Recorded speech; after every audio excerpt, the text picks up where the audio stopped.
Let go. Right, this is where I can do my Bruce Buffer introduction, right? Pretending I have a microphone. It's like, we are live. I've always wanted to do that. So yeah, we're live for the first time. Good stuff. Oh, Spurs yeah. Arsenal fan. Oh. Spurs and Arsenal fan. This could be controversial.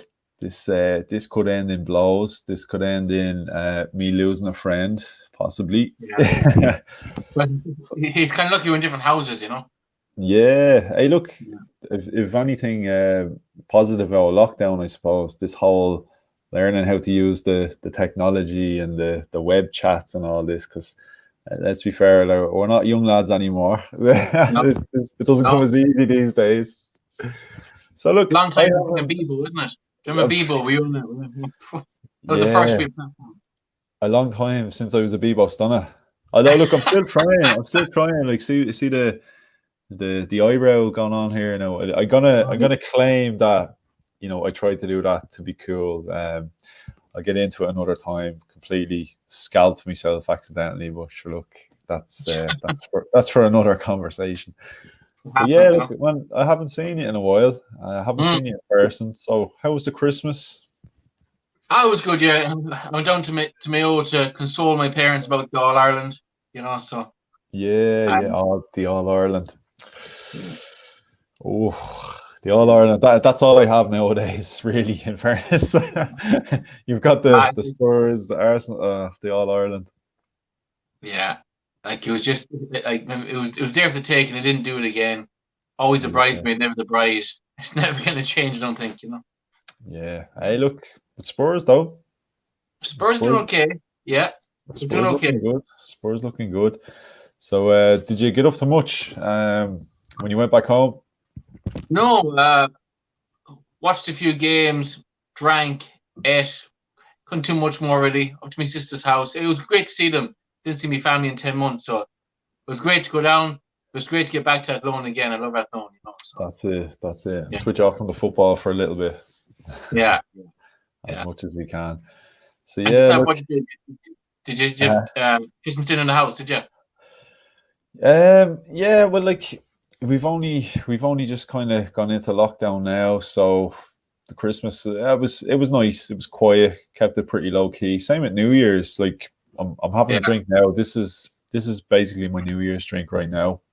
Oh wow. Oh man, I was in bed 9:30 that night. Right. I can't hack the sesh. I can't use the technology anymore.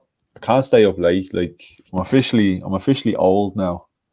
And you're only 45, like, you know. Well, I look okay for 64, don't I? I'm telling you, man. Being an Arsenal fan, like legit, put years on you. Actually, will put years on you. Like, listen, being a Spurs fan, we haven't won a trophy in over a decade. Like, you know, at least you won the FA Cup. It actually, the Audi Cup. That was a big achievement. Audi. Well, it is prestigious. It is. Do you know what's funny though, right?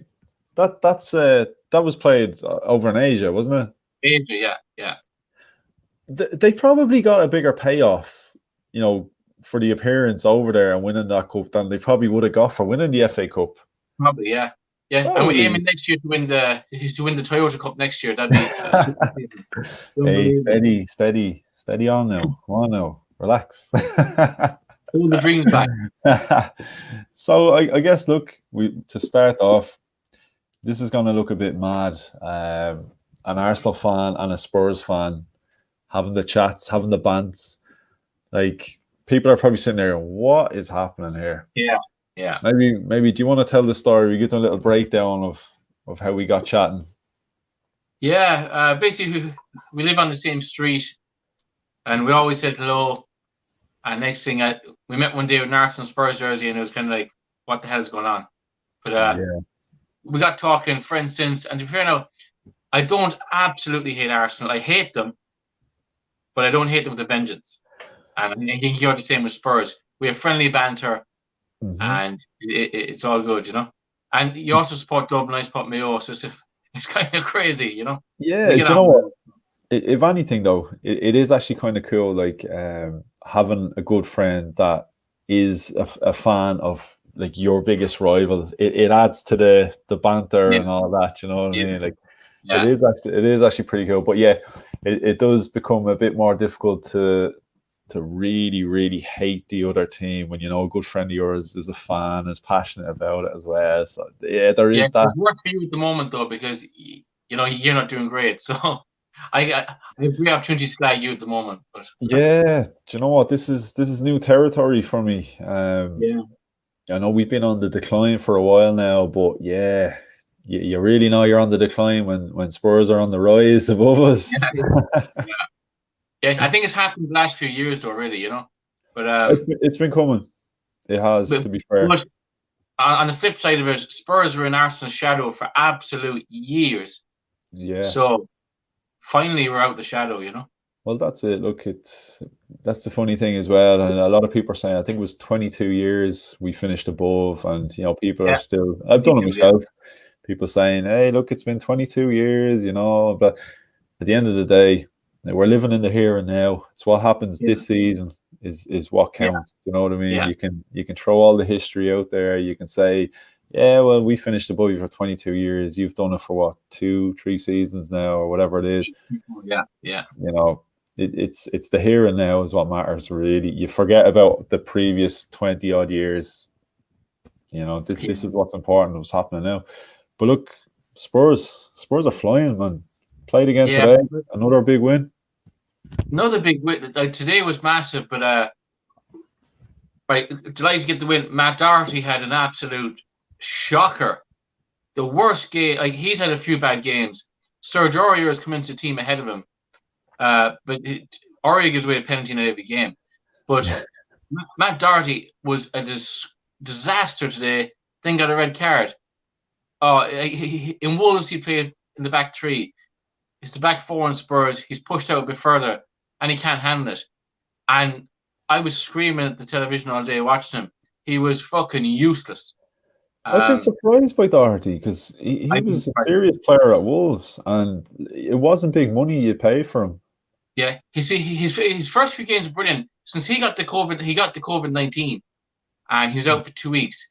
Since he's come back, he's not playing well. Whether it's affected his lungs or something, I don't know. But he's one of our worst players now. But we needed the 3-0 win today. But it's interesting that Mourinho blamed the players for the last few games. He said he told them to come out and attack and not be defensive. So he never blames himself. He's the special one. He's perfect.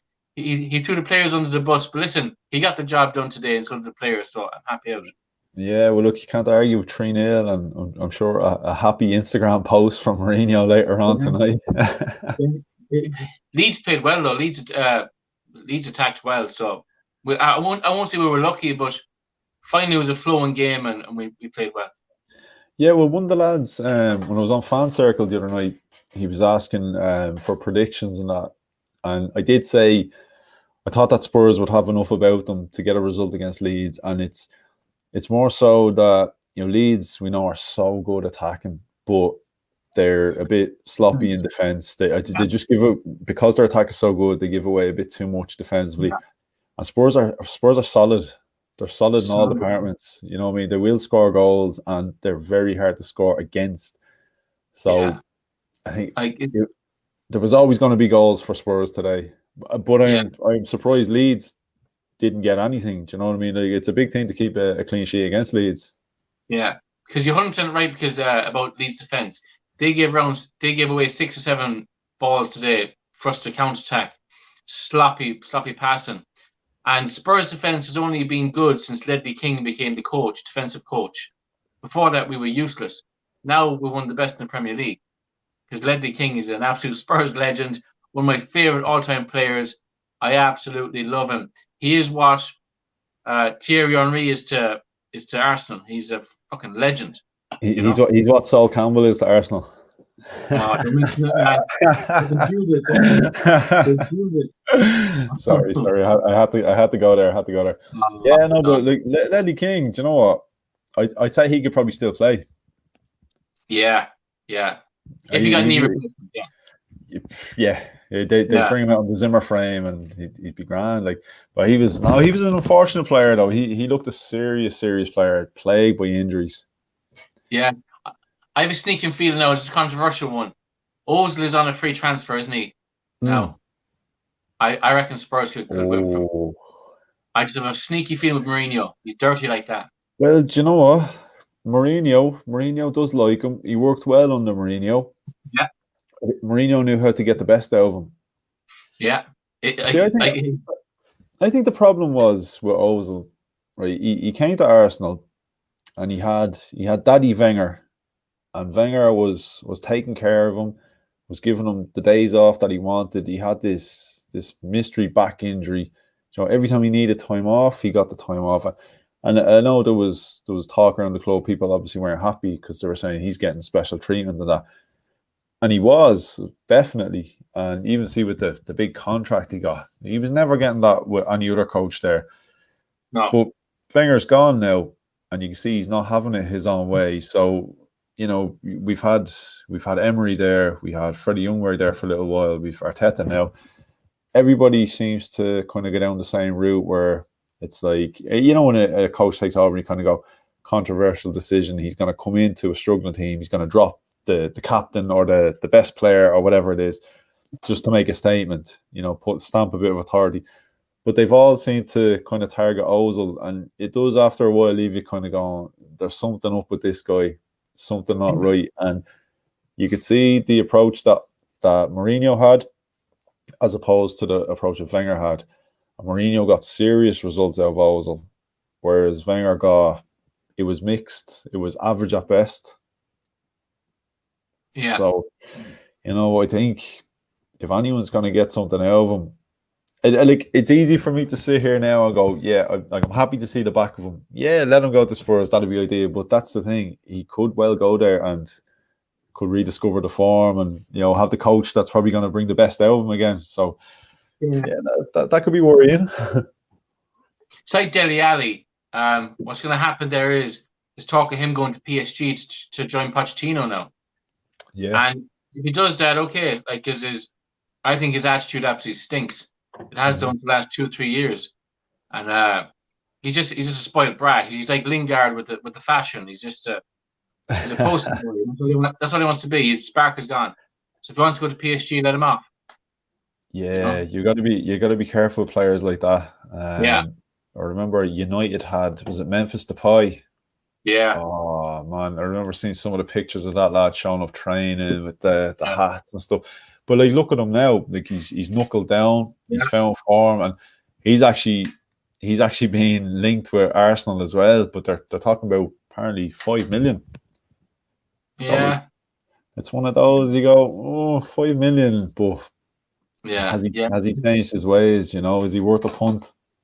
Yeah, if you even see Pogba now, he's kind of a poster boy, but he's starting to play again.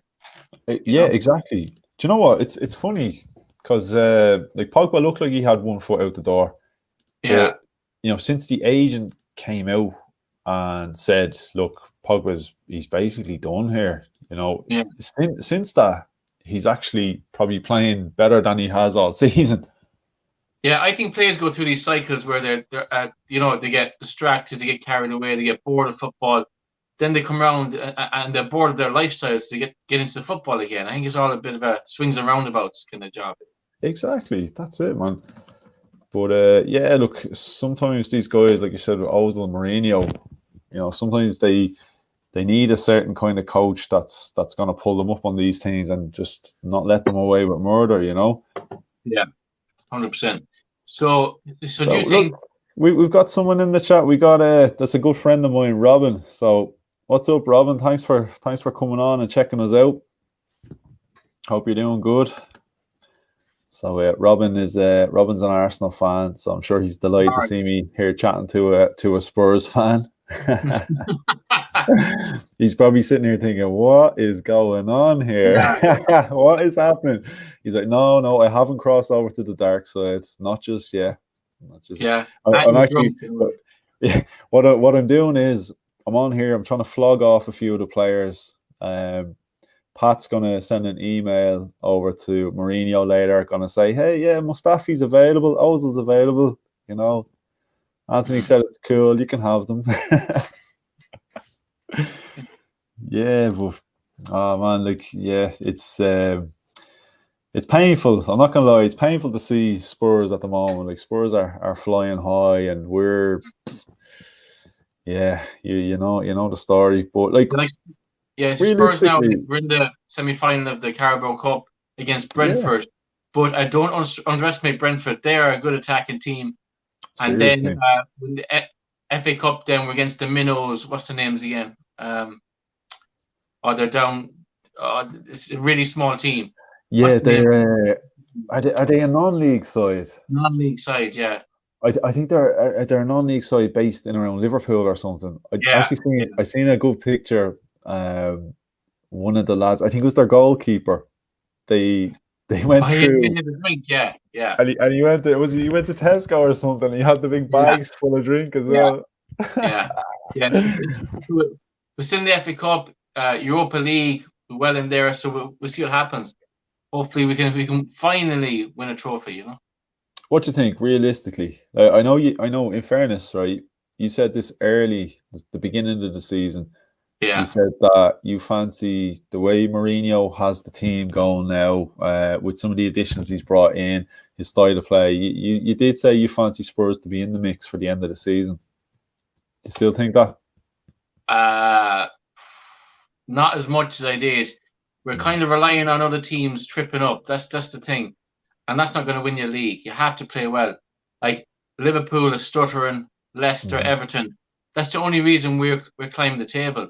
We're relying on other people, other teams getting losses and losing points. It's not a good way to go. Can we win the league? It'll be a big push. I'm not sure, to be honest. Um, 70-30 against. Only being Really? honest. Yeah. Yeah. Look, I know. Like Spurs started really well, and I be honest, I was concerned. I was concerned. Especially early days, Liverpool lost Van Dijk and that, and I thought to myself, like that's going to be massive, like that is going to be huge. But like in fairness, they did push through. They're a little bit stop start. They're looking a little bit like the Liverpool of old, where they Yeah. show up Yeah. against the big sides, and Yeah. then drawn against Southampton, Newcastle. Yeah. Like these are sides that last season they probably would have got a result against. A couple of seasons ago, you would have expected that out of Liverpool. So I don't know. Maybe they might find their feet again. That would be my concern if my side was anywhere in contention. It's how Liverpool are going to do second half of the season. And even when you look at the table, like Chelsea and City, they're not a million miles off. I think City have 2 games in hand. Yeah, they have. Yeah. It's Yeah. a, it's a, it's a crazy, crazy table. Really And the big thing crazy. is, look at Man United. They are the jammiest team ever, but they're up there. You know. Yeah, I haven't even mentioned them yet. I was purposely leaving them out. Like the crazy thing is, like, if you see like Arsenal's dip of form and Man United dip of form, like Ollie was near the sack, and then bang, he's put this run together. So can Arteta do that now? It's possible. Yeah, hey, look, it just goes to show. Southampton had it as well, with the manager Hassan Huddle. I think, didn't he go? I think he went for 4 games. He lost, and people were calling for his head. But Yeah. at one point, Southampton were at the top. Like Southampton are exceeding expectations this season, and that was a guy who was close to being sacked. But there's one there for you. Mourinho worked wonders with Alexis Sanchez. Well, look, if Ozil goes to Spurs and Mourinho works the same kind of magic with Ozil at Spurs that he did with Sanchez at United, I'll be a happy man. Yeah. I'll be more than happy. Funny enough, I can't see it because it'd be one of those where, Ozil to me over the last couple of years, he just, I just don't feel any motivation or passion out of him to actually play football. So it'd be just typical. It'd be one of those. He'd go to our biggest rivals and suddenly he'd turn it on again, and he'd be world class. Yeah, I can't really see him coming though. Like he wouldn't do that to the Arsenal fans, I don't think. It's hard to know. It is hard to know. He talks a good game. He talks about being loyal, about being passionate for the club and that. But at the same time, my argument is, you say you care about the club and you're loyal, you're passionate. No, okay, you're loyal, you're seeing out your contract, but are you seeing it out because it's 350 grand a week? That's what it's worth to you. Yeah. Like if you were that passionate about the club, obviously you want to see them move on and get back to where they were.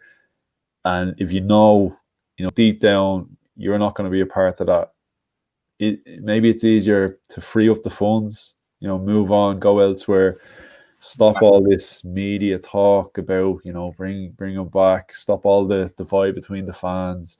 We should be playing, shouldn't be playing. Personally, if it was me, I'd be saying, yeah, look, 31 years of age, there's still a bit of football left in me. He's made his money. He's made a fortune over the last few years. So it's not even like he's going, right, well, I'm chasing my last big contract. He could go play for free for the rest of his career, and he's going to be doing fine. So a question for you. I know you've always stuck by Arteta. To be fair to you, you've always had his back. Is he the man? It is a hard one. It is. I'd like to think he is. Like he's likable. He looks the part. He talks the part. I think he has the right ideas. He's had a good sort of, you can call it, upbringing, I guess. He's worked under Pep Guardiola. He's worked with some serious players. I'm sure City had him, well set up in the best way possible to go into a career in management. They're supposed to be well known for it. Taking coaches in, they're meant to have a really good setup. The problem is the club he's taken over. It's a tough job, to say the least. It really is. Like, aside from the problems on the pitch, there's a lot of problems behind the scenes, backroom problems. It's a tough fan base. It is. Like, I'm telling you, I know firsthand. It's a thankless fan base. Like, literally, you're only as good as your last result. Yeah. With some of the best fans in the world, but then there is a group, the AFTV sort of fan base, I call them. Whereas, like, Spurs' favorite channel. Yeah, everyone's favorite channel apart from Arsenal fans.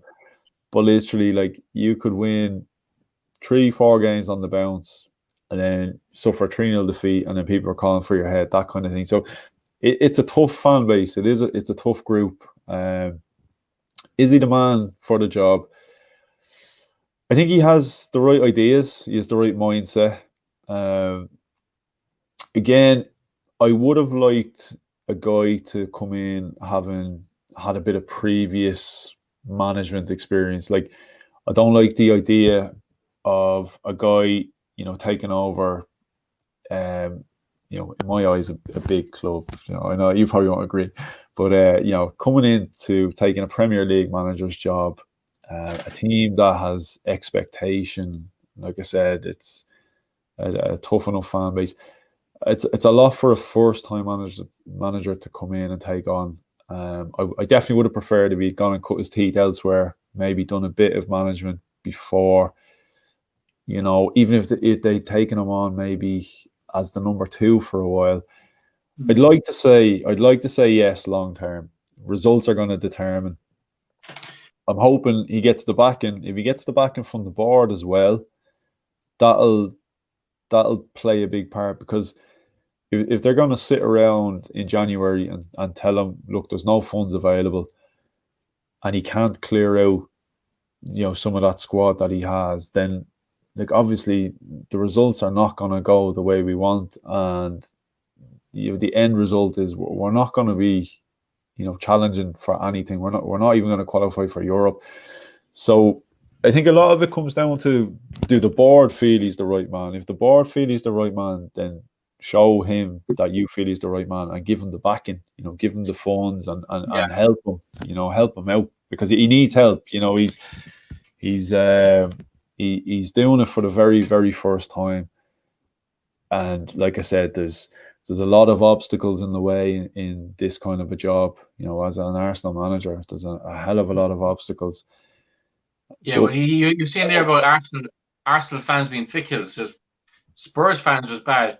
I'm on a Spurs group chat, and sometimes I just turn notifications off because it's so negative. People were calling for Mourinho's head a few days Yeah, ago. Now he's the king again because he got a good result.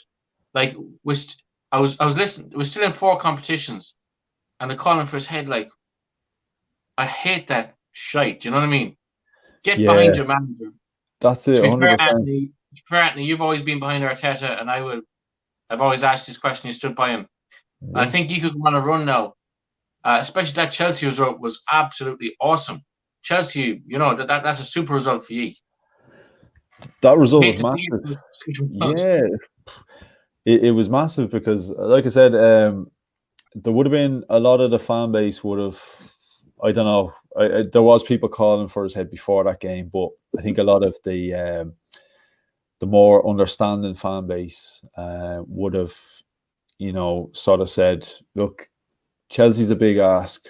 We'll not that you can write a game off. You can't. You have to take every game serious. You've got to go for it, no matter who the opposition. But I think a lot of us were probably willing to accept, that Chelsea game. If we even got a point, that was going to be huge. The Yeah, fact that we came out with 3 points, a good performance, we scored 3 goals, keeper saved the penalty. There was so many positives. We were already looking to Brighton to kind of go, right, this is where we need to kickstart. So to go into that Brighton game, I think that Chelsea result is what carried us through to the Brighton game. That carried us into that win. Because if we had gone in off the back of another hammering, maybe that Brighton result would have been completely different.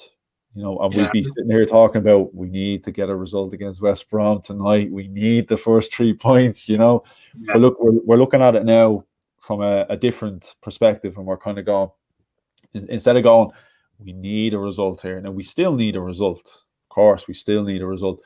But now we're going, we have a chance of getting 9 points from our last 3 games. Like it's, yeah. it's completely different now, different mindset, different outlook altogether. Like, It's a good time to be playing West Brom now.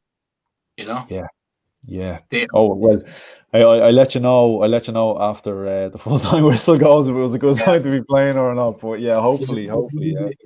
The other thing Arteta's always on about is it the project or the process? Was it? He's always Trust the process. Yeah, the yeah. process. Yeah. Honest question: do you think this is just an excuse for him to prolong his managerial stay at Arsenal? Is an excuse for him to, if the results are bad, trust the process? Is it just is it giving him more time? Yeah, 100%. I think it is a good tactic, I guess, from a manager to Yeah, come in. Like if a guy comes in and goes, "Yeah, I'm the man," end of the season, yeah, you're gonna see. I'm gonna like. I think the problem you had from Emery, Emery kind of said from the start. No, he wasn't promising anything, yeah, but he said, "There's one thing I'll guarantee: you will see this team work hard." And okay, we saw that a small bit at the start. It looked like they were covering a bit more ground. They were pressing. It looked good, and you sort of you gave them that bit of an allowance where you sort of said, okay, the football's not great, but yeah, okay, yeah, I can see they're trying. They're trying to be hard. It gets to a point where trying isn't enough. Do you know what I mean? You've got to add to that as well. There was talk of Emery. He was bringing guys for double sessions. He was. There was a preseason game, and I think he took off the whole 11 that were on. He took them off at half time, and he brought them back on a bus back to the training ground and had them, train and stuff. So we were hearing all these stories, but like I said, yeah, it just wasn't enough. I think Arteta again. It is a good idea to go. Look, there's obvious need to fix a lot of problems here. It's not going to happen overnight. Now, a lot of the fan base will accept that. The logical part of the fan base will be willing to accept it because I like to think the logical part of the fan base will look at the squad and they can identify the same problems that I'm sure the manager can identify. Like we can all sit around and go, well, I can see these 3, 4, 5 players are not good enough, but that's all he has. Until they have been upgraded or replaced or whatever, you know, you can expect the results are probably going to remain the same. You can only get so much from a certain group. So, like that, the other side of the fan base, you're always going to have the guys who, I think there's a certain part of the fan base who only look at the results, and at times I don't think they. I think they're almost not so much fans of the club, but fans of the results of the club, if that makes sense. Where they're not really looking at the bigger picture. They're not really, they haven't got the same understanding or awareness of what is actually happening. They're just looking and go, Arsenal lost again, or Arsenal drew again. Like, what's going on? Get rid of that manager. You do have to take into account the bigger picture. You do have to take into account the job that the man has inherited. And like I said, it's a tough job. Like, you could put an experienced guy, like there was talk of Mourinho beforehand. I'm sure it was just media hype with the Arsenal job, but I think you could put an experienced guy like him in there. He's only going to do so much with that group. Like, I'm sure Mourinho, had he got that job, would have faced the same problems that Arteta is currently facing with the same group of players. You know what I mean? The only thing is, Mourinho, I think, has that experience where he'd have been more cutthroat from the start and wouldn't have maybe given them the same allowances and the same time, maybe not show the same fate. Like, say, the likes of, like, we've had Willian completely underperforming since the get-go. Aside from the Fulham game, he played a blinder in the Fulham game. But after that, if he's not performing for someone like Mourinho, he's gone. He's out of the team. He's been replaced. You know what I mean? Like, and this is the difference. This is where I would have liked Arteta to have gone elsewhere and made these managerial errors early in his career. I would have liked him to do that elsewhere. So when he took over this job, he would have said, hang on, I've come across this before. I remember how this played out when I was at the other team. I'm not going to make those same mistakes again. So, like, it's maybe Arteta's too soft. No. Yeah, definitely, and like I said, Pochettino's too soft. Yeah, no, it can happen. Like, I guess, like that, it's easy. Like, I know the original question, I think I've completely gone off the topic here, but I know the original question was like, will he be afforded a bit more time? But yeah, his decision making is sort of what's going to determine, as well, how much time he has. Like I see a question there about I'll show you here. The Saliba situation there, for example. Like, Saliba, the only thing I will say straight off the bat, I know Saliba wasn't an Arteta signing. So I guess to an extent he's not really obliged to sort of say, yeah, look, I spent 27 million on this kid. He's so hyped up. Like, I've got to get him in the team. It wasn't an Emery, or it was an Emery signing. It wasn't actually an Arteta signing. Obviously, Arteta's not been overly impressed. It's a really weird situation, this one, because I've heard a lot of contrasting stories. I've heard that, not long after coming over to us, he ended up losing both of his parents. Both of his parents passed away. Again, take into account he's only 19 in a new country, new language, new setup, new style of play. He's still very early into a professional football career. He did have a bad injury when he was over at Saint Etienne. But yeah, it still seems a bit crazy that you can't find a space for him even in the Europa League. You know what I mean? It is a really, really weird one now. And yeah, a loan move for him makes sense. But now I'm also seeing talk that apparently if the right money came in, we'd be open to, a permanent sale, which it's a head scratcher because he hasn't actually kicked the ball for us outside of under 23 football. It's what the hell is going on with that one? Like, what is happening? I know this, like, for you being a Spurs fan, you probably haven't looked too much into the whole Saliba thing. It's interesting though. Oh yeah, 100%. Well, it's one of those where I'm sure you've seen it in the past. Troy Parrott, same thing. Yeah, 100%. And like us being Irish as well, we'd love to see Troy Parrott get a Yeah, run. You know, he's been really, really high. I think Troy Parrott, he's been in the Ireland first team, hasn't he? yeah, yes, yeah, yeah. And has he played a game for Spurs? I mean, Europa League game or something? He was sub twice. Yeah, but There you go. there's a few Ireland youths. There's one of them. He's a goalkeeper for Liverpool as well. I forget his name. Kelleher. Yeah, you know, Yeah, he looks get these decent. lads on. Like Ireland are doing shite. Get the Oh yeah, youth in. we need them. Or if Saliba wants to declare for Ireland, we'll give him a game. We'll play him. But yeah, so Ray's in the chat. So big shout out to Ray. Ray gave me my debut ahead of William Saliba on the fan circle. But yeah, look, I agree. Like, to go back to your question about, like, will Arteta be given time? I completely agree with that. He at least 3 transfer windows. Like, I'm sure with Mourinho coming in as well, inheriting that Spurs squad from Pochettino, he would have had bits and pieces that he would. Look, he's got to a Champions League final, and you could see the team was on the up.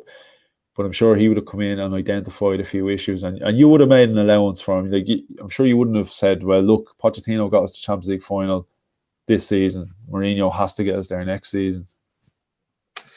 Yeah, well, the thing about Pochettino and Pochettino, good flair at football, which which Spurs are known for with Harry Redknapp and everyone like that. But we need to win something. Pochettino was great the players.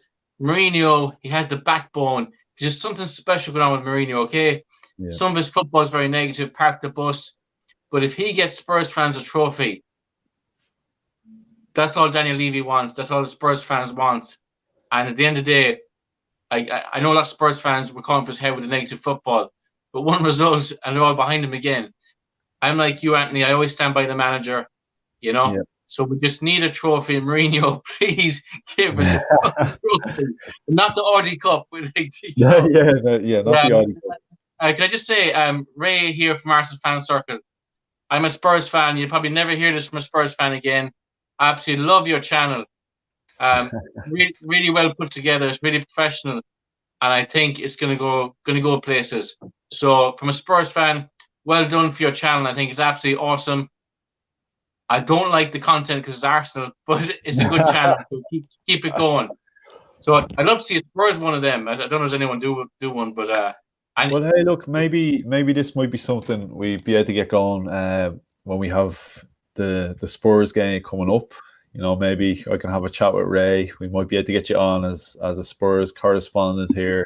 Like that. Look, I know we all have our own club interests. Your Spurs, I'm Arsenal, but it is interesting to hear a different perspective from other fans. Like, I know, like, fans will their opinions will vary about different subjects and that, but yeah, like, obviously we're gonna have complete different opinions and see things from a different angle. So it's always interesting. It's always interesting to hear. From a Spurs fan, and I've lots of Spurs friends. Looking into our opinion of Arsenal is, I don't know what your opinion of Spurs at the moment is. Lots of Spurs fans saying Arteta, he's an assistant manager. That's all he is. He's going to go nowhere. You need to freshen up your squad. They need to bring the youth through, and that's just what I'm hearing from different Spurs fans. I'm not sure if you agree with me or agree with. I honestly think he is an he is an assistant manager. He should have been in the Championship first before he came to Arsenal. Like the Arsenal of old, you think of Arsene Wenger, Highbury, the glory days. I think Arsenal need that back. Arteta, I'm not sure is he the man. I'm sorry to say it. Yeah, no, look, that's fair. I can completely see, the point of view. If you look at the first appointment after Arsene Wenger, Unai Emery, okay, in hindsight, you can look back and say, okay, probably wasn't the best appointment. But when you look at the pedigree he had behind him, he'd managed at Valencia, he managed at Paris Saint-Germain, he managed out in Russia, I think it was Spartak Moscow. He's been around, he's seen different things, he's managed some big name players. He managed Neymar and big egos. On paper, you were looking at that and kind of going, right, well, if you're going to replace a guy who's been there, 20, 22 years, you need someone that can command the dressing room, take on these big egos, big characters, has had success. With Sevilla, didn't he win the Europa League? I think it was 3 or 4 years or something like that. So it didn't work out for him in the end, but that was sort of, I thought personally, I thought that was kind of maybe the right route to go down, because Arteta had been talked about from the beginning, and it was Emery that I think came in kind of last minute and kind of leapfrogged them into the hot seat, which you couldn't really argue with at the time. Like I said, he had the track record. I am surprised. Like, I would have liked to see, if he had been willing to do it, Arteta come in maybe as the number 2 at the time, with a view to taking over eventually. That's what could have been done probably, yeah, like, it does seem mad. Like, okay, outside of a team, I can understand if a team sacks a manager and they're in trouble, as in they're probably going to get relegated. I can understand throwing a guy in, give him the last couple of months or weeks or whatever it is of the season, let him get his bit of experience in the Premier League just before they inevitably go down. So, there's no expectation, but he's learning on the job. And then he's a little bit better set up potentially then for when the championship season kicks off. I think it's a big thing for a first-time manager to take on a Premier League club as your first job, especially one that, like, we view ourselves as, we like to view ourselves as still being a top 4. Obviously, that's not the case nowadays, but that's the aspirations we have. And you're looking. I don't see Arteta's passion. Arteta, I don't see his passion on the sideline. His hands in his pockets. He's lethargic the whole time. Maybe I'm wrong, but like, I just don't see his passion, his enthusiasm. See Mourinho, he goes fucking crazy at players. Yeah. The Leeds man today was gone crazy. Arteta just stands there with the hands in his pocket. That's what I see. I don't know. Maybe I don't watch too many Arsenal games, but that's what I see when I watch them. Yeah, no. Do you know what? It was something that I definitely noticed at the beginning, the early days. I could see him on the sideline, and especially in around Project Restart, when football was locked down for a while, and then it came back, and there was no fans in the ground, and you could hear what was being said from the sidelines a lot more clearly. And Arteta kind of became known for it. He almost used to pick 1 or 2 players a game and he'd hound them. I remember there was one game we played, and all game we had Reece Nelson on his side, on the right hand side, and all game Reece, and just constant Adam all game. But he played a great game. He was very, very good in that game. He was really, really, like, I noticed he seemed to have that passion, and he was on the touchline, and it is something early days I said, yeah, that's brilliant, that's what you want. I don't know whether it's just lately he's gone through a lot, and maybe it's starting to take his toll. Maybe if he starts seeing the results from his players, like, maybe, it's easy to sit there and say, he's not getting the best out of his players. He could be doing everything in his power on the training grounds to motivate these guys. Like, it might look as though it's like he's given up with certain players and whatever, but I guess you got to take into account you could be given everything every single day on the training ground, and then on match day the players just don't show up. That's got to take its toll, like, to a point where you kind of go, like, come on, like, give me something here. And you do all the shouting and all the instructing, and you just get nothing back. I can imagine you'd get to a point where you go, like, come on, what you want from me here? And maybe it's a little bit of touch of the Guardiola as well. Maybe he's got that little. He's very lucky to have his job, though. You're 14th now, is it? After 2 wins.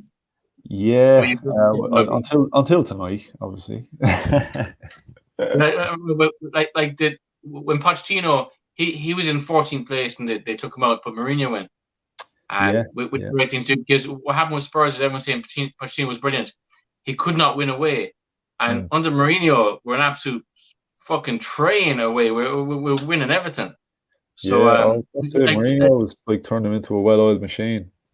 Yeah, he's just Mourinho. He's hard-skinned, and if you're not playing from the likes of Bale, now Bale super signing, they got him to sell shirts. It was a pure gimmick thing. Like Mourinho, he's not playing well under Mourinho. He's not running back. He's not going all over the pitch. And supposedly his head is not right. So Mourinho, he's not going to just play him because he's a superstar. If you're not playing well, he's going to drop you. Same as Dele Alli. You know, he's not good. Just because you're a star, he's not going to play you. He's hard on you, and he's going to get the results. And he's putting the backbone into Spurs, and that's what we always needed. We never had a backbone. Well, under Harry Redknapp, he was good. Pochettino, way too soft. He played Harry Kane in the final Champions League. He had the least touches on the pitch. He wasn't even fit, and that's why we lost. If Lucas Moura scored a hat-trick to get us into the final, he was dropped. Absolute fucking disgrace. I think that one was that was a tough one for Pochettino. I think the Champions League final, because again, it wasn't a tough one. It wasn't a tough one. Don't play Harry Kane. It's an easy one. It looked an easy call, I think, because like that obviously Kane wasn't fully fit, and Lucas Moura wasn't good form. I think it was going to be one of those. It was going to be a lose-lose for him anyway. If he didn't win it, I think it was going to be, why didn't you play Harry Kane? He's your best player. Now, take into account, we know he wasn't fully fit, but you know what? Some of the fan base can be like, I think if he'd lost it and he'd gone with Lucas, they would have said, why is he playing Lucas Moura when he has his best player on the bench? And all you have to do was play Harry Kane in the first half. If it didn't work out, sub him and put more on. But he didn't. He kept him on. It's just because he was afraid Harry Kane threw toys out the pram because he was a big star. Well, do you know what? This is the difference between, you know, a big manager, you know, big, like Mourinho is a big manager, you know, big personality, like Alex Ferguson. He's one of those managers where, you know, he is the man. No one is above him, and that's how it should be. That's how it should be, and that's what I would like to see from Arteta. Like I said, Arteta talks a good game at times. He came in with his list of rules that he called his non-negotiables, but we've seen that apply to certain players while it's been overlooked of certain players. Like recently, for example, we've seen with the Granit Xhaka, the sending off against Burnley. He grabs a guy by the throat, he gets sent off. Okay, he misses the couple of games because of suspension. As soon as the suspension's up, he's straight back in the team. Yeah. You look at Matteo Guendouzi last season against Brighton. At the end of the game, he grabs Neil Maupay by the throat. We never see him in an Arsenal shirt again. Like, to date, he didn't play, and he's now off playing in the Bundesliga on loan to Hertha Berlin. So this is where you need the manager to, you know, make the big calls. Like he was able to do it with a 19, 20-year-old guy. He was able to make the big call, the big decision, but then he couldn't do it. One of his senior players, you know, Xhaka, who is one of your senior players, is supposed to be, you know, one of your leaders. If anything, he should be the guy you make the example of, and the younger players, the guy you put your arm around and you say, look, that's not how we do things here. You've got one or two more, one more chance, basically. Yeah. Don't mess up again. Otherwise, that's the end of it. But the experienced players, they should know better. It shouldn't even come to that. You shouldn't even have to be telling these guys.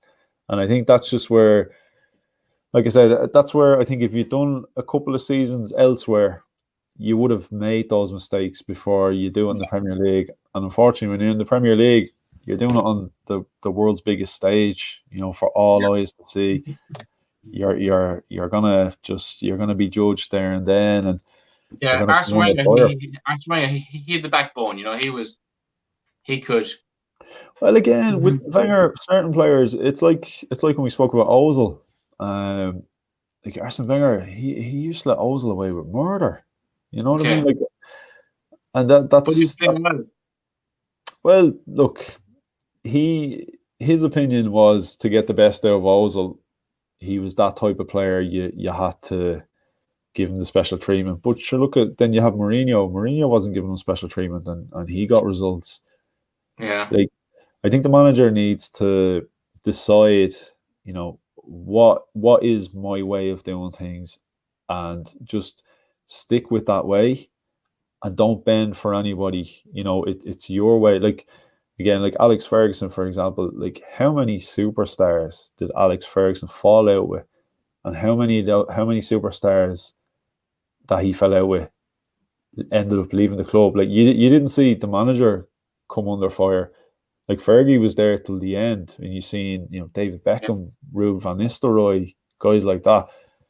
If that happened nowadays with some of the managers we have, like if you had a player, say like David Beckham at a club like Arsenal under Arteta, and they had a falling out, like nowadays it's the manager that's going to be gone before that player. Oh yeah. Like we saw that Chelsea. With Hazard.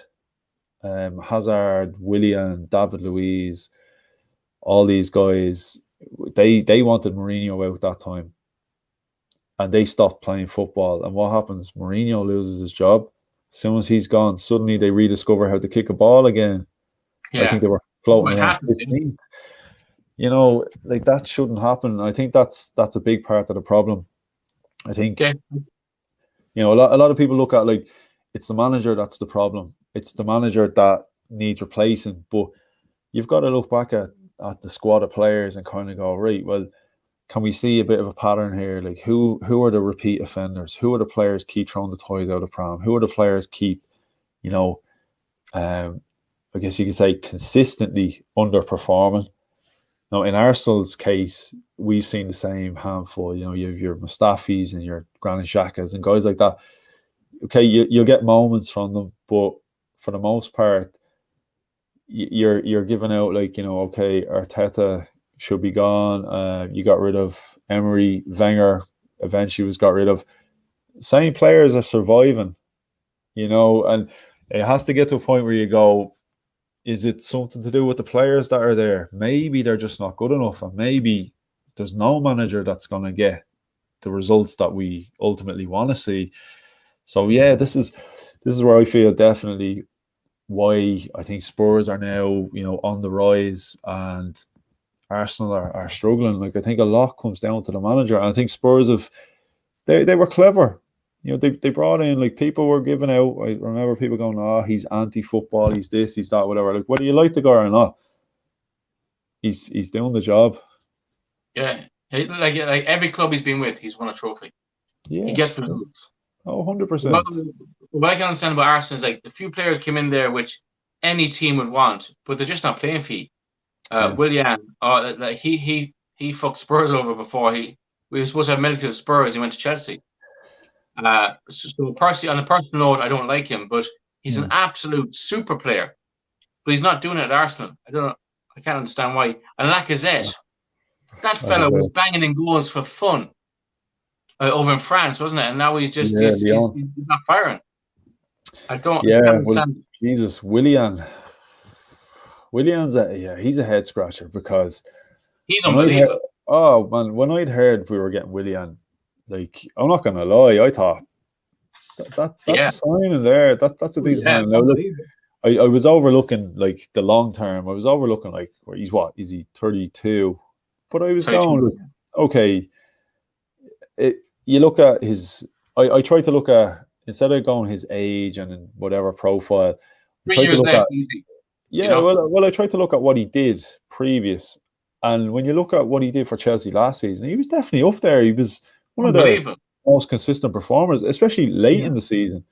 So, like, I was looking at it and I was saying, okay, 3 years is too much. It is too much, because even if he turns out to be good for us, you're probably going to get at most a season and a half, and he's probably, law of averages, he's probably going to start to, falter a little bit. 3 years was a bit much. I didn't see a 35-year-old Willian running up and down the wing for us. Do you know what I mean? But yeah, I can't understand what's gone on. Like, how, like, these players, and this applies to Aubameyang as well this season. These players, don't just become bad players overnight. Like, despite being a 32-year-old or a 31-year-old, like, you don't decline physically that fast. Like, you look at Willian now and you swear the guy was 45. Do you know what I mean? It's like he hasn't got a sprint left in him. I'd say the last time Willian sprinted was running into Edu's office to sign that big contract. I'd say that's the last time that guy has run. Yeah. What has gone on? I think it's just he seems to have no motivation, and just doesn't seem to want to be there. So, yeah, I think I scared Pat off there. All the Willian chat. So let me see what's happening. Brighton 1, Wolves 0. What is the score? Still 1-0. That's an interesting scoreline.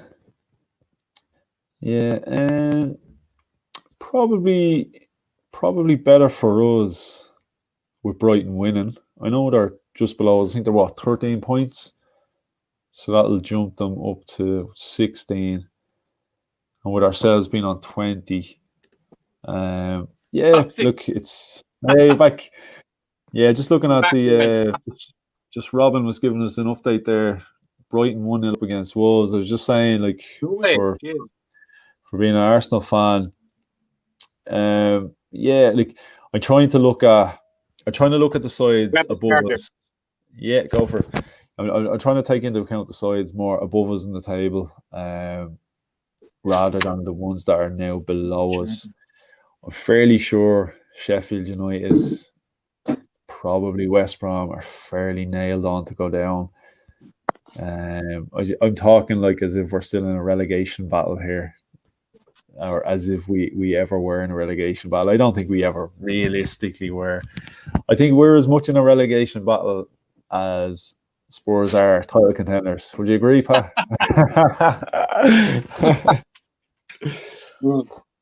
You were in a relegation battle. You've had 2 wins. Just calm down now. Well, here you go. There's one for you there, Pat. Okay. I think we have a Spurs fan in the house. Oh, good. Brilliant. So there you go now. You've attracted a couple of Spurs fans. That's the job. That's it. That's what you want. Because, look, this should be 50-50. I know this is going up on my Republic of Arsenal YouTube channel, but I'm more than happy for Spurs fans to get involved in the discussion. It makes for better discussion if we can get, both sides instead of just Arsenal. 1-1 now. There you go. What was it? What Brighton Wolves 1-1, yeah? 1-1. Hey, who got sent off for Spurs today? I forgot to check that. Matt Doherty. It was Doherty, was it? Or you probably told me that earlier. Yeah, he's playing absolute dirt. Hey, would you take a swap if it was offered? Would you swap him for Bellerin? I actually would. He's that bad. Really? Yeah. I'm surprised. But not David Luiz. Anything but David Luiz. David Luiz. And don't worry, he's hopefully Benfica bound soon. But man, like Doherty, Doherty surprised me. I guess I had a bit of a soft spot for Doherty. 1, being Irish, 2, being an Arsenal fan, despite what he's trying to claim nowadays. But yeah, I thought when Spurs got Doherty, I thought, no, he's gonna be a serious addition. Spurs have a huge problem at right back. It's either Doherty or Serge Aurier. Aurier is a liability. I mean, he's an absolute animal. He's a hulking animal, but he's a liability if you give away a penalty last minute of the game and you're done. Problem is, you've 2 right backs, both Arsenal fans. They don't want to play for you. And Harry Kane and Harry Kane, ex-Arsenal legend. Oh, here there's one there. The Irish Carl Jenkinson. Hey, Jenko's a legend. Spurs strike force. Like Harry Kane and son. Like even Harry Kane, he's playing back a bit at the moment. I know he always starts up front on the team sheet, but he always drops back because he can just hold up the ball give it into Son, and then bangs in the back of the net. Like, and we have Bergwijn. He's a small bit overweight, but he's playing great stuff. Sissoko, he's good at holding the ball, but he's so sloppy. But we have Tanguy and Dembele.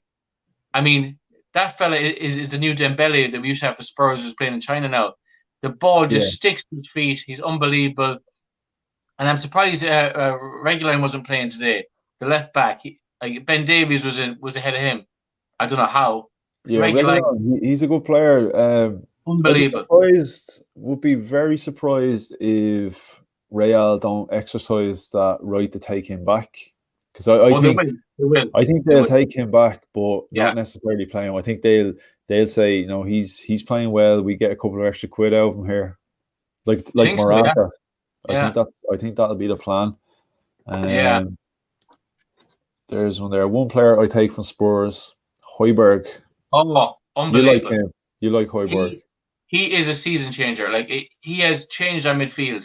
We needed that backbone, and that's why he plays. But his fitness levels are through the roof. He plays 90 minutes every single game, week in, week out. He's never dropped. He's an absolute animal, and his passion. If he loses a tackle, you can see him. He's gone crazy at himself. Yeah, he is an He's the best signing.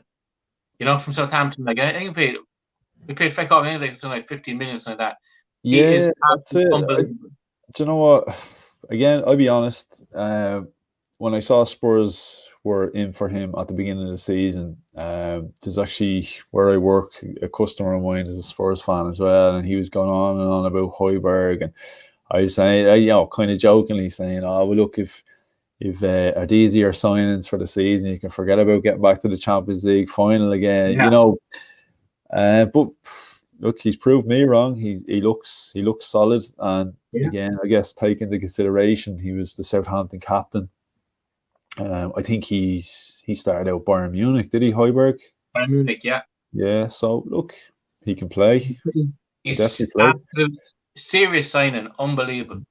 You know, he fits. He's a very Mourinho style player. Mourinho style, yeah.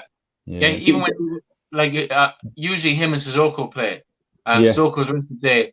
They had a Harry Winks in. If I can offer one player, he is too small. He has no power. He's sloppy. Harry Winks. And the only reason he's playing because he's English. I mean, I cannot.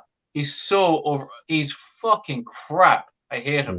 Yeah. I've seen a lot of people say he's more a five-a-side player. He's the type of guy you'd want to have on your AstroTurf team.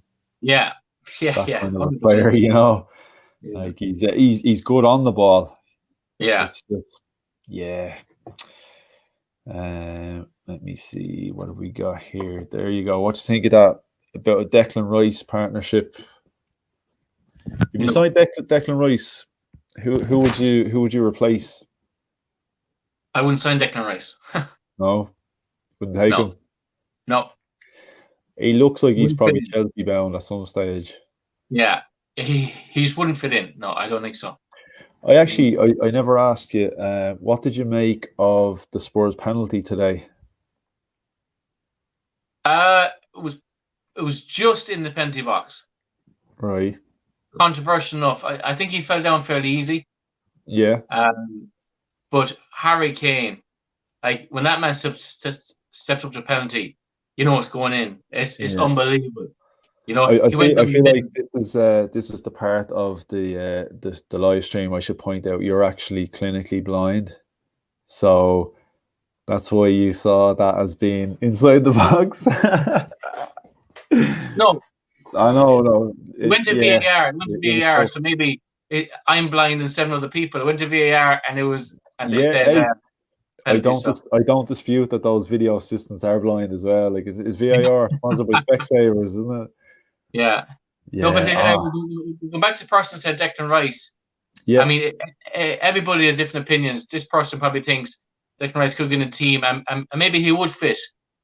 So I'm not saying he wouldn't, but that's just my opinion. Hey, do you know what I think it is though for me and you? I think we still hurt over the Declan Rice being Irish and then deciding he's not Irish. Yeah. I think that's still a bit. It's a bit fresh in the memory as well. It's just the way you wouldn't take that right. It's like Grealish. Remember Grealish that time with the controversy? Yeah. Hey, you take Grealish though. Oh, all day long. Hey, and Grealish was supposed to come to Spurs, but they couldn't reach agreement on the money. But I would love to see him in the Spurs squad. I remember that Villa down the Championship they were talking about Jack Grealish. Yeah. He's come on. I remember looking at him early days, even when he was kind of in the Irish setup, and I was saying, he's okay. He's all right. He's unbelievable. He's just killing it now. I think Spurs offered 18 million that time, something that it was turned down. Which is crazy. Yeah, that's it. He's going to take big money. I can't see, especially the better and better. You see Villa doing, like they're having a serious season. So unbelievable. The higher up they finish, the more you're going to add on to his price tag. And they were already last season. They just barely avoided relegation, and you were looking at upwards of 80 million. Like, do you imagine if they get a top 6 finish this season? Do you imagine what you'd be looking to spend on him now? Yeah, and they never spent big. Aston Villa, still an aging team, never spent big, but they're up there, which is crazy, Yeah, that's it. But yeah, all right, here's one. Is Pat a manager by any chance?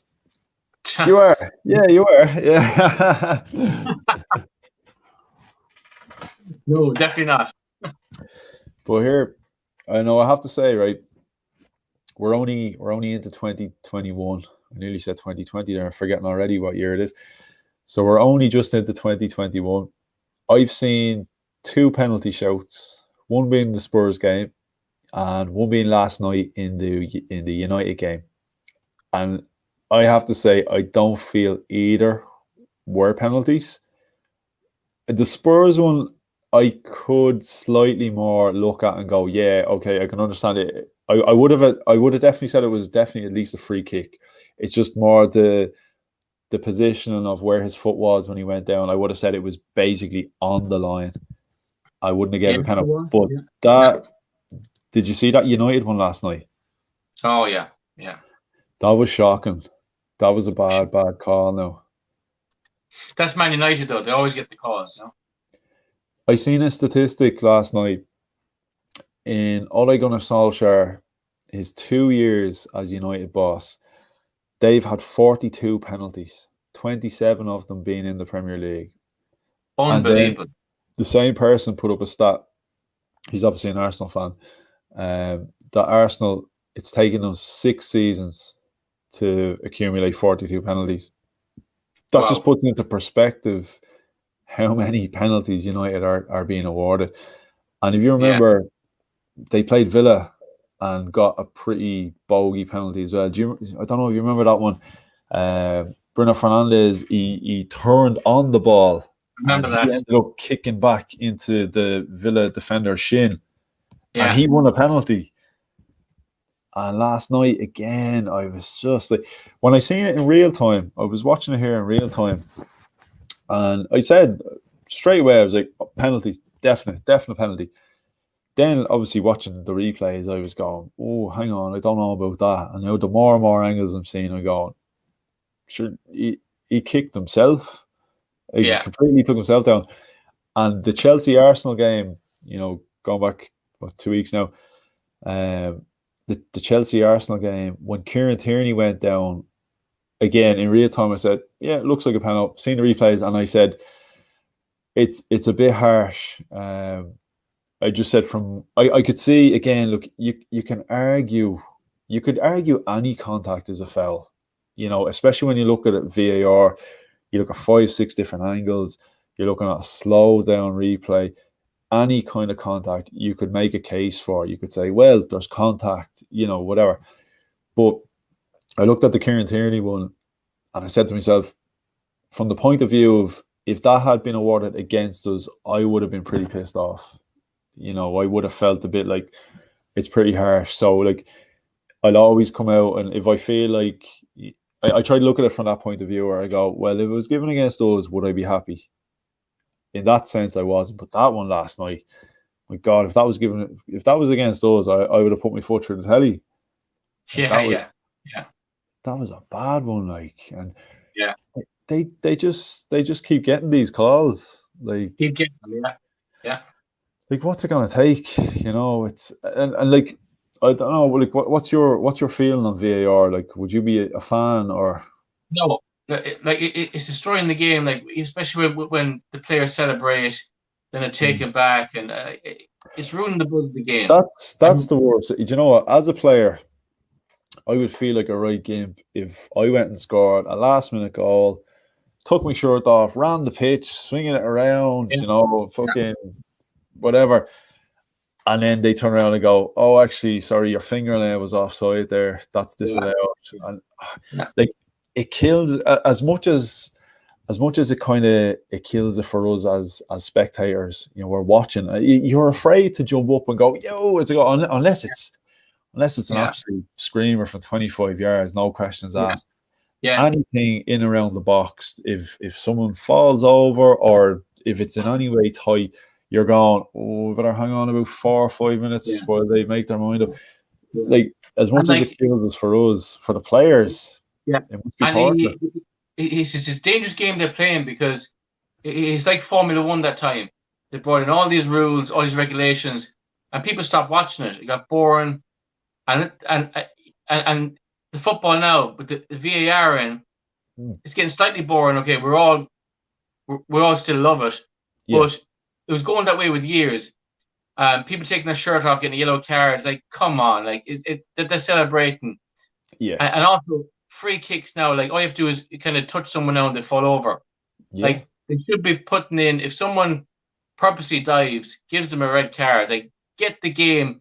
Like, go back to the 80s and 90s, the game was so hardy, likes of Neil Ruddock and all that, flying in with tackles. We need that back again, Oh, yeah, those days are long gone. And like Ray said there, see, Ray says, "I saw footage of Pogba gesturing to Shaw. He should have dived only a few minutes before he did himself." I did actually see that. Ruining the game. And that kind of brings back to, like, my feeling of VAR is I feel like, and I put this up on Twitter earlier, that I actually feel like VAR almost promotes for players to go down in the box, because you're sort of saying, okay, it's one thing if you feel like you're going to beat the man and get a shot off on goal, that's one thing. Anything that's in any way 50-50, if you come together with a player, like, you're going to go down, because that it's going to go to VAR.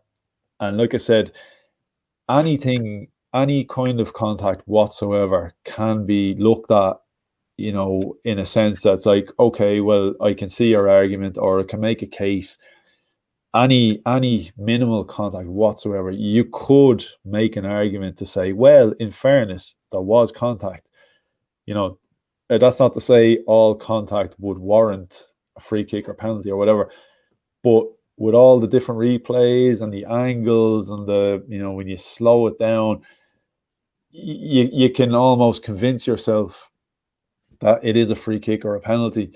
And I think that players are aware of this, and it's almost become a part of the tactics now. And you can see, like Ray said there, with Pogba gesturing to Shaw, go down. The players are fully aware of this, and the players are saying to themselves, look, any contact whatsoever, just fall down. Look, it's a 50-50. You know what I mean? And there's generally no fear of being booked for a dive. Like, if you can argue where there's contact, you're not going to get booked for it. So, what have you got to lose? Especially, like I said, if it's one of those where you're not clean through on goal, there's a chance you might lose the ball. Literally, what have you got to lose by going down? You're going to lose the ball anyway. You might as well play for the penalty. And it's not a tactic I like. I don't like to see that. I don't like to see that in my players. Like, I would be very hard on players doing that. Like, I went off on one of my podcasts about Danny Ceballos. I think it was against Southampton, the 1-1 draw. He got himself into the box. He actually did very well. He turned on the ball.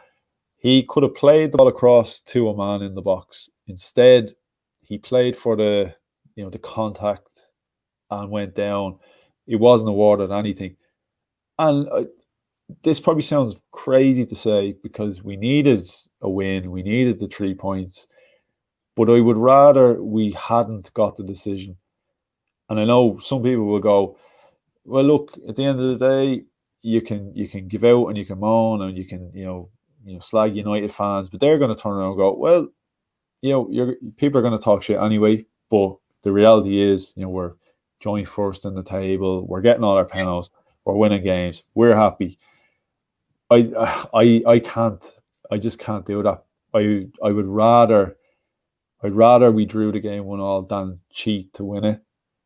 It's just not for me. I cannot. I cannot stand it. You probably don't agree because you've Harry Kane up front. So yeah, it's great. I'm sorry. I have to go there. Yeah, I'm not sure. Did you see the COVID figures up on your phone there? No. No. 3,400 in Ireland today. Crazy. Tell you, we could be chatting like this an awful lot now over the next couple of months. We're supposed to be locked down to the 31st. Yeah, I'm surprised the Premier League wasn't cancelled for 2 weeks. There was talk about it, Well, there is a game. There's a game postponed tomorrow. Is it? I'll tell you now what it is. I was only looking at it earlier. Burnley against Fulham. Look, yeah. I guess if you had to pick a game out of the lineup, probably would have been that game. If you had to pick one. Fulham have a few COVID cases, I think. Yeah. Yeah. Burnley, sure, in the nicest way possible. The team plays like they've COVID anyway. Like I know they beat us, but my God, they're poor. Like, let's be fair, they are poor. Yeah. How we didn't.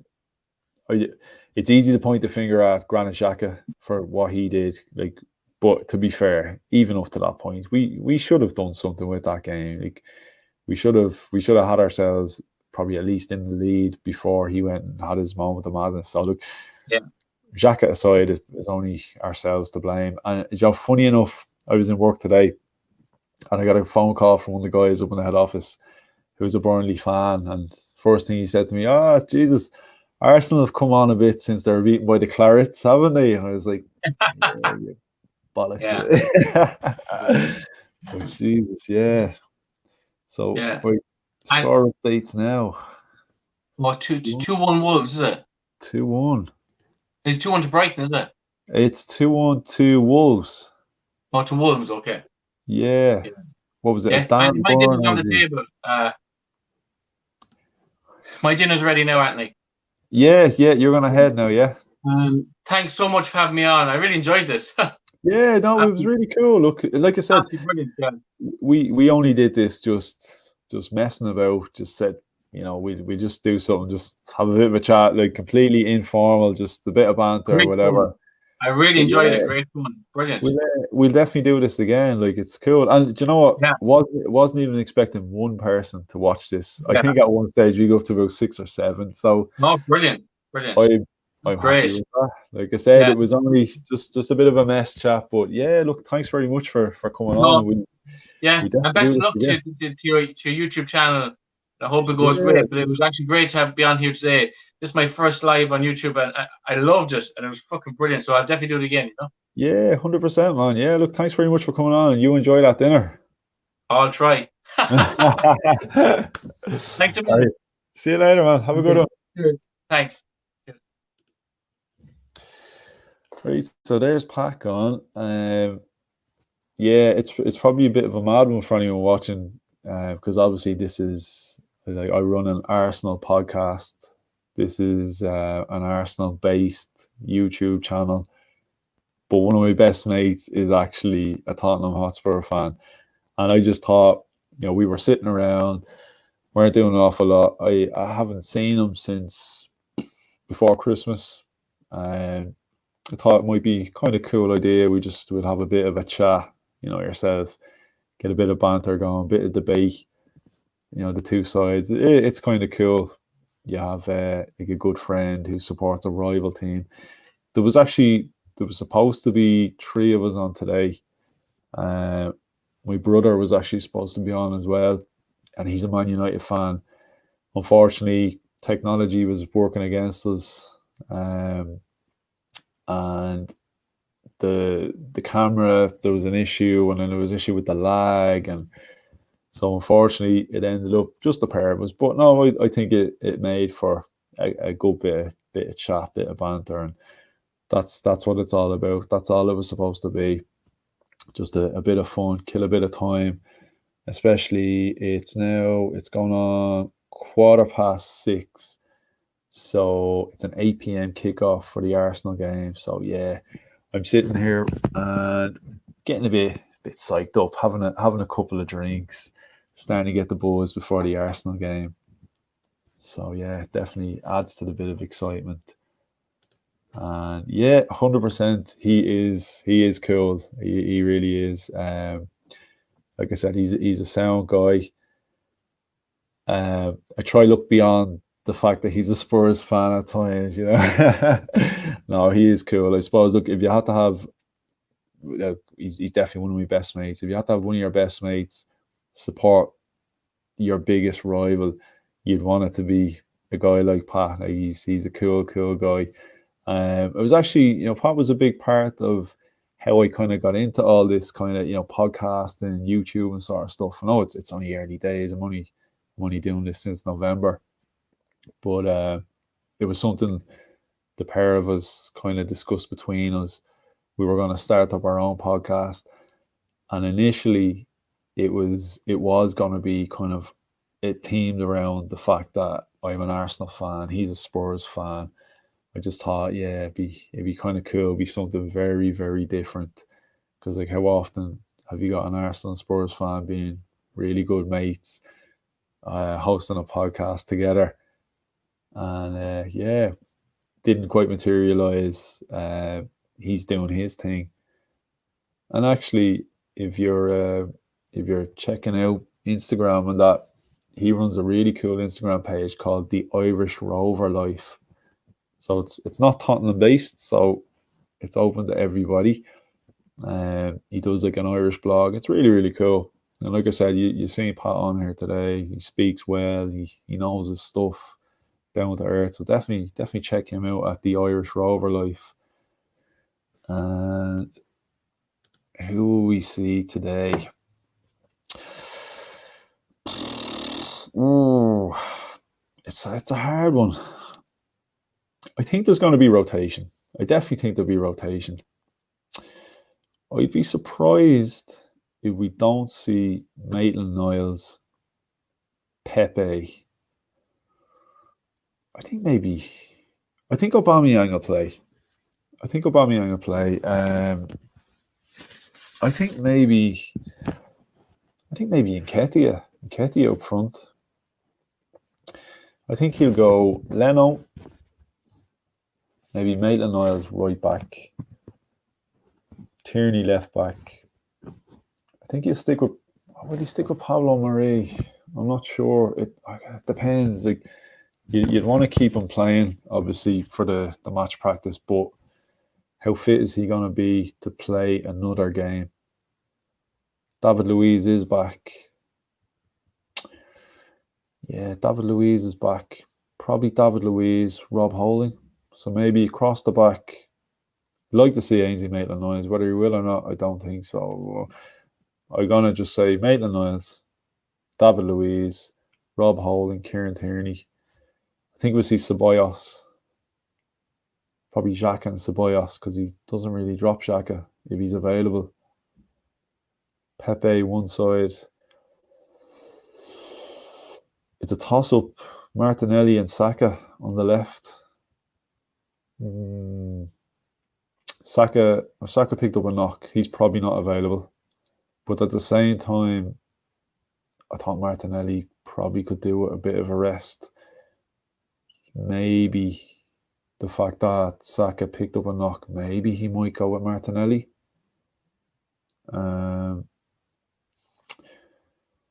Will he go Smith Rowe? No, what am I saying? Martinelli. He'll go Aubameyang out on the left. Yeah, surely Aubameyang out on the left. Ketty up front. Lost track of how many players I've even named there. It's so hard to know with Arteta.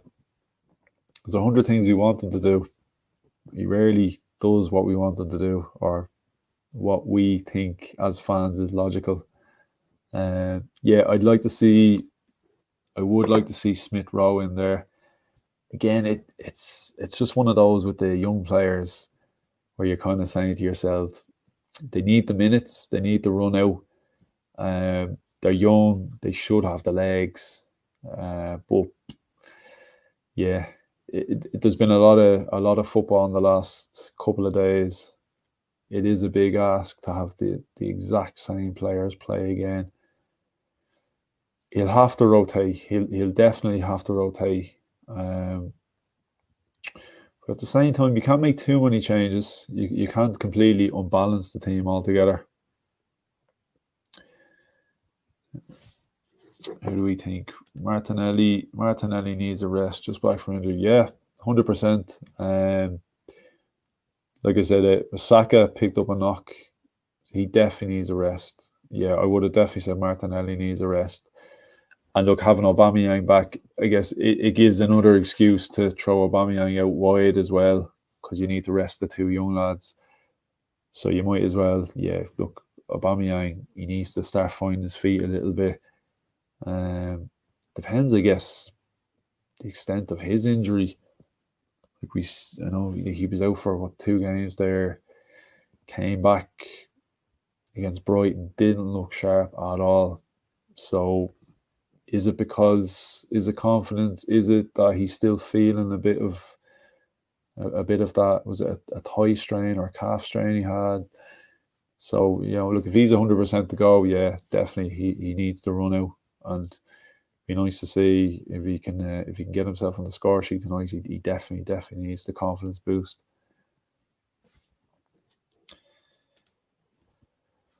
Aubameyang, Lacazette, Pepe, Smith Rowe. I'd be happy with that. Yeah, I could see it. Definitely has to get Pepe back in. Has to play Pepe tonight, surely. I mean, if you're not going to trust him against West Brom, especially when you need to rest players. Reece Nelson, I think, is still out injured. Arteta clarified that in the press conference there the other day, why Reece Nelson's been out. So yeah, it only makes sense to throw Pepe in. Who would you throw in yourself? Let me see. Yeah. Smith Rowe. Let's say, will Smith Rowe still be available? Like, will he play him again? Who else has he got, I suppose? Is Willian back? Willian surely can play. If David Luiz is available, I presume Willian's available.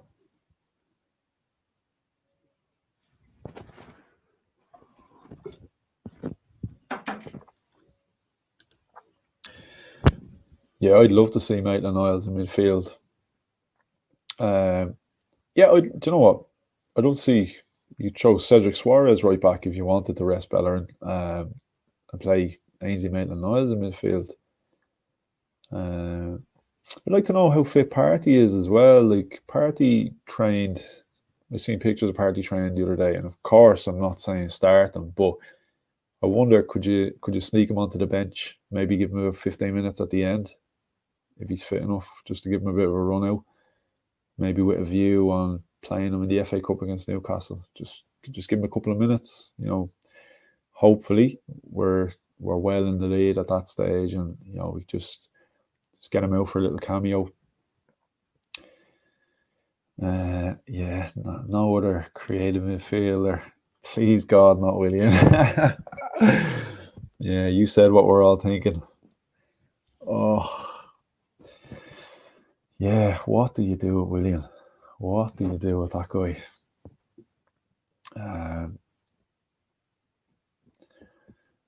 Yeah. Maybe a change of position is what he needs. Like, I know myself and Pat were talking a bit about like an older player. I personally don't think you just kind of lose it overnight You know what I mean? Like, okay, he's 32. I'm sure he's not got the same legs as when he was 22, of course. But you know what? Maybe he is getting older. Maybe it's not smart to.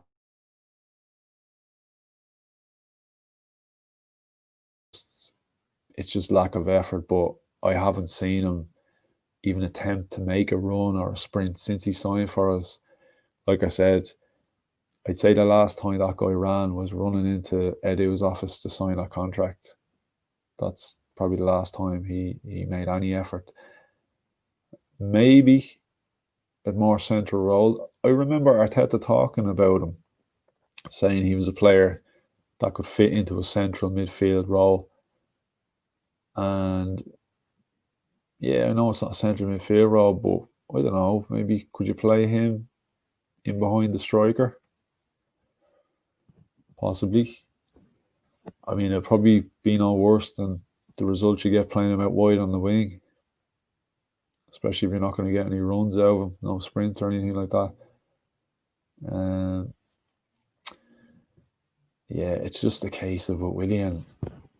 Is he even motivated to play? Like, you know, is it a case of the legs are gone, or is it a case of the legs, the motivation, everything?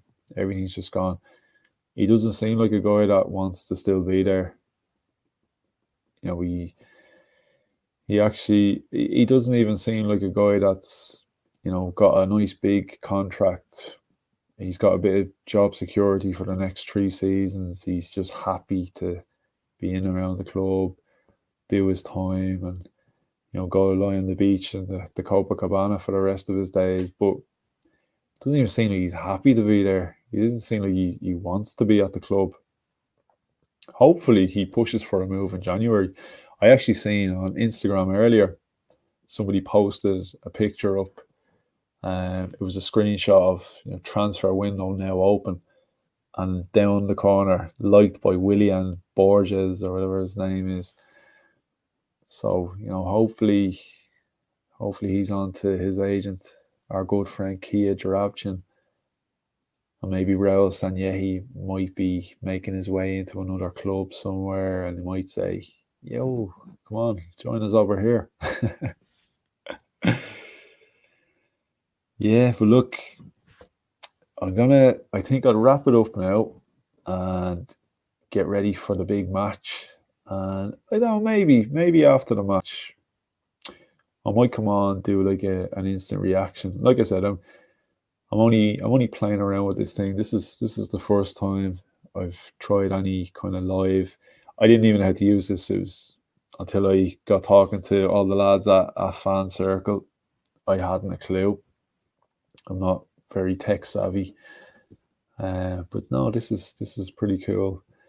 And like that, definitely having Pat here was really, really cool. So yeah, I'd say now that we got the first one out of the way, we'll start playing around with this, do a bit more of a regular type of thing, start playing around with YouTube. And but yeah, look, anyone that's been checking out the podcast, like, really, really appreciate it. And, you know, thanks very much, and gives you the motivation to keep it going. So yeah, the podcast will continue, and like that, we'll start messing about with YouTube a little bit more.